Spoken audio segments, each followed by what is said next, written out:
Hello student, this is आकाश शर्मा और maths में हमारा टॉपिक चल रहा है त्रिभुज। त्रिभुज के बारे में हम अच्छे से पढ़ चुके थे पिछली कक्षा में। त्रिभुज की सर्वांग समता क्या होती है इसके बारे में भी अच्छे से पढ़ चुके हैं। आइए इस कक्षा में हम त्रिभुज के बारे में कुछ जानते हैं।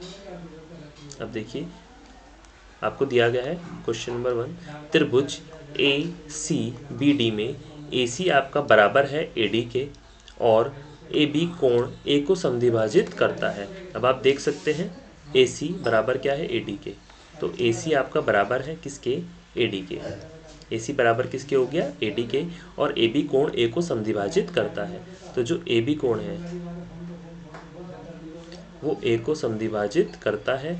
अब आकृति में देखते हैं दर्शाया गया है, क्या दर्शाया गया है कि त्रिभुज ए बी सी बराबर है और समरूप है त्रिभुज ए डी बी डी के। आपका ये जो त्रिभुज है ए डी बी और ए सी बी क्या है, एक दूसरे के बराबर है और समरूप भी है।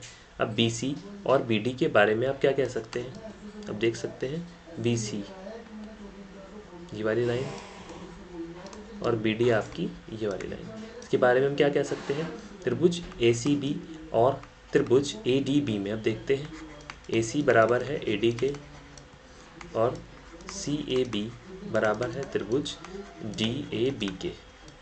अब ए बी बराबर है किसके, ए बी के, त्रिभुज सी ए बी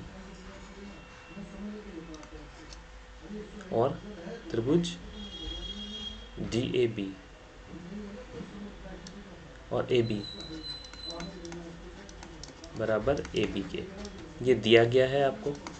अब त्रिभुज सी ए बी बराबर है त्रिभुज डी ए बी के और ए बी भी बराबर है, ये क्या अभेनिष्ठ हो गए, दोनों में जो ए बी वाली लाइन है वो बराबर इक्वल है। आप देख सकते हैं ये दोनों में एक ही लाइन है।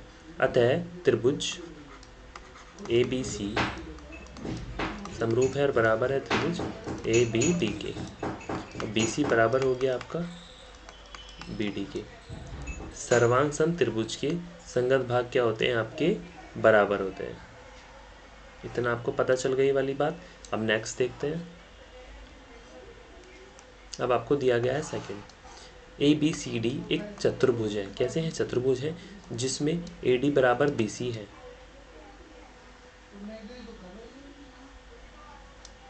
और बराबर है बी सी के।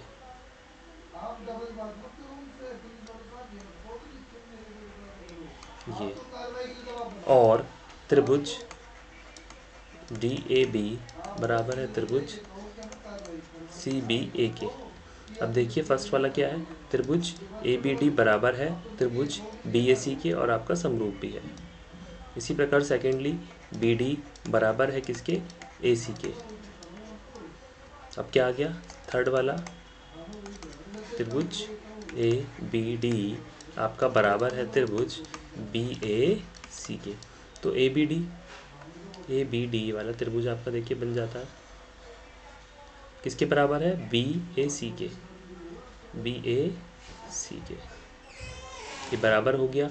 अब देखते हैं फर्स्ट वाला हम देख लेते हैं क्या आ रहा है, त्रिभुज ए बी डी और त्रिभुज बी ए सी में क्या आ रहा है आपका, ए डी बराबर है बी सी के, ये दिया गया है आपको ए डी और बी सी। ए डी बराबर क्या दिया है आपको, बी सी दिया गया है। अब त्रिभुज डी ए बी बराबर है त्रिभुज सी ए बी के। ए बी बराबर किसके है, ए बी के, ये उभयनिष्ठ दिया गया है आपको। अब क्या देखना है आपको, त्रिभुज ए बी डी बराबर है और समरूप भी है किसके, त्रिभुज बी ए सी के। इतना आपको समझ में आया, ये किसके है, आपका साइड एंगल साइड सर्वांग समता के नियम से। इतना आपको समझ में आ गई वाली बात।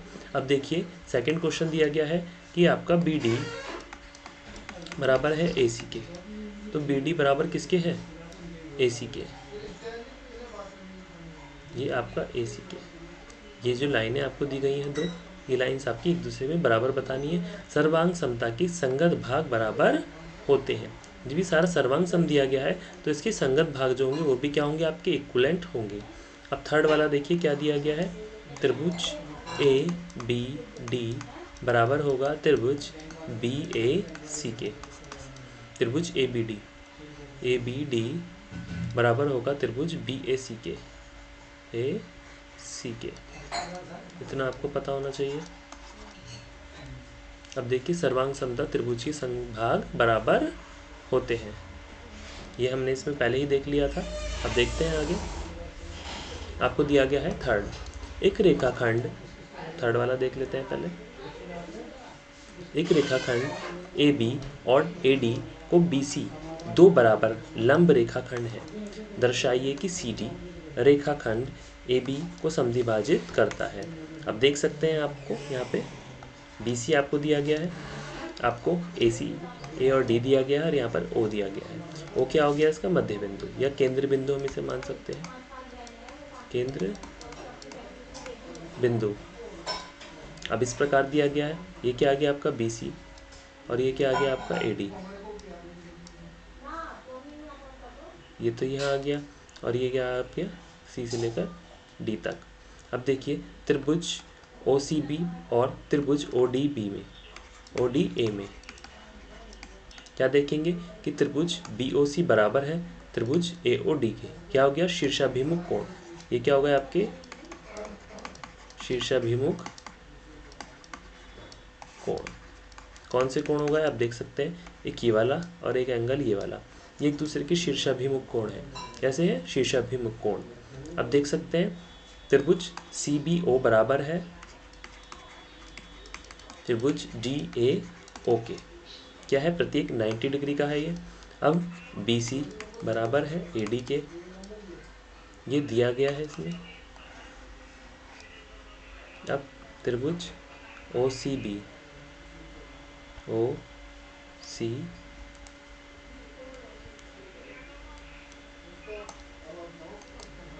ओ सी बी बराबर हो गया किसके ओ डी ए के।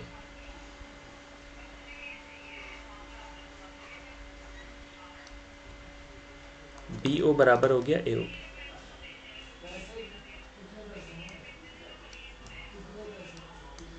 बी ओ ए ओ।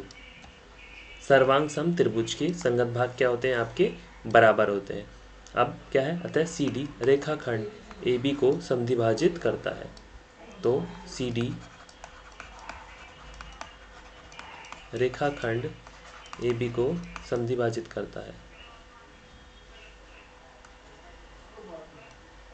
सी डी को ये क्या कर रहे हैं समद्विभाजित कर रहे हैं। एक तरीके से आप देखेंगे कि एक एक दूसरे को समद्विभाजित, दो भागों में बांटना।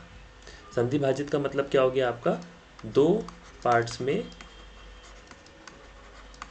डिवाइड करना। अब नेक्स्ट देखते हैं। अब देखिए 4 दिया गया है आपको, एल और एम दो समांतर रेखाएं हैं जिन्हें समांतर रेखाओं P और Q का एक अन्य युग्म प्रतिच्छेद करता है। देखिए दर्शाएं कि त्रिभुज ए बी सी बराबर है और समरूप भी है त्रिभुज सी डी ए के। अब ए बी सी क्या है आपका यहाँ देख सकते हैं हम, A B C D C D A, ये देखिए यहाँ पर आ गया। अब त्रिभुज ए बी सी और त्रिभुज सी डी ए यहाँ आ गया। एकांतर कोण क्या हो गया आपका एकांतर कोण ए सी बराबर ए सी, ए सी बराबर है किसके ए सी के। ये लाइन आपकी आ गई। अब त्रिभुज बी सी ए बराबर त्रिभुज डी ए सी में, ये दोनों उभयनिष्ठ हो गए आपके। और त्रिभुज बी ए सी और त्रिभुज डी ए सी क्या हो गए आपके एकांतर कोण हो गए। क्या हो गए आपके एकांतर कोण सी बी सी ए, बी सी ए ये कोण आपका, और डी ए सी ये देखिए ये और ये कोण क्या हो गए आपके एकांतर कोण हो गए। इसी प्रकार त्रिभुज ए बी सी बराबर है त्रिभुज सी डी ए के, ये क्या हो गया आपका एंगल साइड एंगल सर्वांग समता का नियम आपका क्या हो गया, इसके इक्विवेलेंट हो गया। इस प्रकार अब देखिए ये आपको बी सी लाइन दी गई थी, ये आपको एम दी गई है और ये लाइन क्या दी गई है आपको एल। ये आपने कहाँ तक ली है लाइन पी और ये लाइन क्या है आपकी क्यू। इतना आपको समझ में आ गया। अब नेक्स्ट देखते हैं। अब देखिए पी रेखा एल कोण ए को समद्विभाजित करती है और बी रेखा एल पर स्थित कोई बिंदु है। अब देख सकते हैं, ये देखिए बी, ये क्या है क्यू, पी, ये क्या है ए, ये देखिए एल। बी पी और बी क्यू कोण ए की भुजाओं पर बी से डाले गए लंब होते हैं। बी पी और बी क्यू,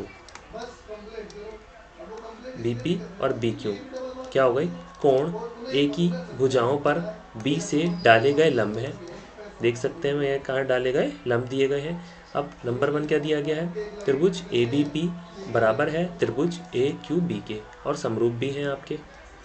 सेकंड क्या है, बी पी बराबर बी क्यू है अर्थात बिंदु बी कोण की भुजाओं से समदूरस्थ है। देखिए इस प्रकार है। अब फर्स्ट क्या दिया गया है, त्रिभुज ए पी बी और त्रिभुज ए क्यू बी में देख सकते हैं हम ए बी पी और त्रिभुज ए क्यू बी प्रत्येक क्या है 90 डिग्री का आपका दिया गया है। देखिए यहाँ से 90 डिग्री और ये भी क्या है 90 डिग्री, दोनों दिए गए हैं। अब त्रिभुज पी ए बी और त्रिभुज क्यू ए बी रेखा एल कोण ए को समद्विभाजित करती है।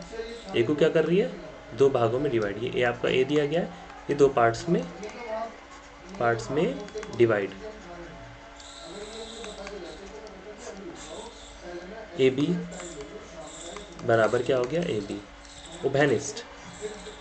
त्रिभुज ए पी बी बराबर है त्रिभुज ए क्यू बी के और क्या है समरूप। तो ये एंगल साइड सर्वांग समता के नियम से।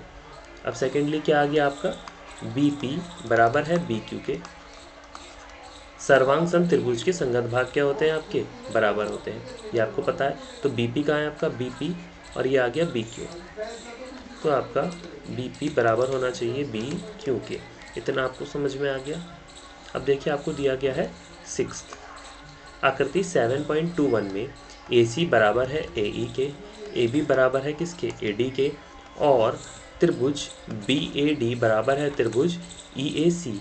अब दर्शाना है कि बी सी बराबर है डी ई के, ये बताना है आपको। अब देखिए त्रिभुज बी ए डी बराबर है ई ए सी के।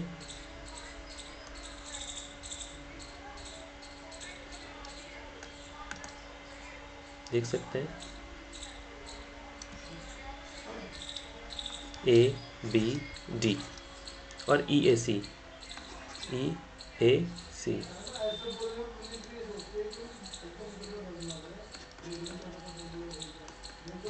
अब दिया गया है क्या, दोनों और क्या है आपको डी ए सी जोड़ने पर, दोनों और डी ए सी हमने जोड़ दिया। ये देखिए अब त्रिभुज बी ए डी प्लस त्रिभुज डी ए सी बराबर क्या हो गया, त्रिभुज ई ए सी प्लस त्रिभुज डी ए सी। अब त्रिभुज बी ए सी बराबर है त्रिभुज ई ए डी के। अब त्रिभुज बी ए सी और त्रिभुज डी ए ई में देखेंगे हम कि ए बी बराबर है किसके, ए डी के, ये दिया गया है इसमें। इसी प्रकार क्या हो गया, त्रिभुज बी ए सी बराबर है त्रिभुज ई ए डी के। अब हमें क्या दिया गया है, ए सी बराबर ए ई, ये आपको दिया गया है। अब देखिए त्रिभुज बी ए सी बराबर समानांतर त्रिभुज जी ए ई के। अब क्या क्या है, बी सी बराबर है आपका डी ई के।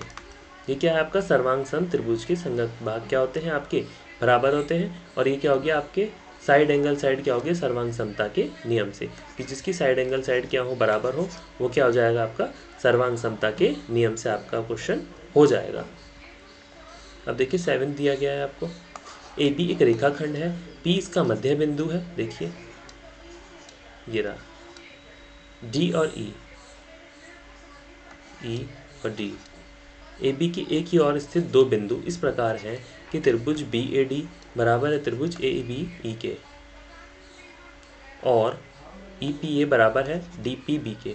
अब आकृति में दर्शाया गया है पहला वाला त्रिभुज डी ए पी बराबर है और समरूप भी है त्रिभुज ई बी पी के, और सेकेंडली क्या है त्रिभुज ए डी बराबर है किसके, बी ई के। अब फर्स्ट क्या दिया गया है, त्रिभुज ई ए पी बराबर है त्रिभुज डी पी बी के दिया गया है। दोनों ओर से क्या दिया गया है, त्रिभुज ई पी डी जोड़ने पर। अब E P A plus E P D बराबर है डी पी बी और ई पी डी के। तो क्या आ गया, त्रिभुज ए पी डी बराबर है त्रिभुज बी पी ई के। त्रिभुज डी ए पी और त्रिभुज ई पी बी में देखेंगे कि एंगल ए बराबर है एंगल बी के दिया गया है। अब ए पी बराबर है ए बी के, पी रेखाखंड ए बी का मध्य बिंदु है। क्या है, ए बी का मध्य बिंदु है। अब त्रिभुज ए पी डी बराबर है त्रिभुज पी बी बी के। ऊपर सिद्ध किया गया है वाली बात। अतः क्या है, जी पी ए बी समान रूप है और समांतर है ए पी बी के सर्वांग समता के नियम से, और ए डी बराबर है बी ई के सर्वांग समता के सारे भाग क्या होते हैं, आपके बराबर होते हैं। ठीक है, तो आज हमने क्या सीखा कि हम किस प्रकार से सर्वांग समता के नियम को अच्छे से कर सकते हैं, उससे रिलेटेड क्वेश्चन को हमने इसमें किया है। आगे का हम नेक्स्ट क्लास में सीखते हैं। आज के लिए थैंक यू।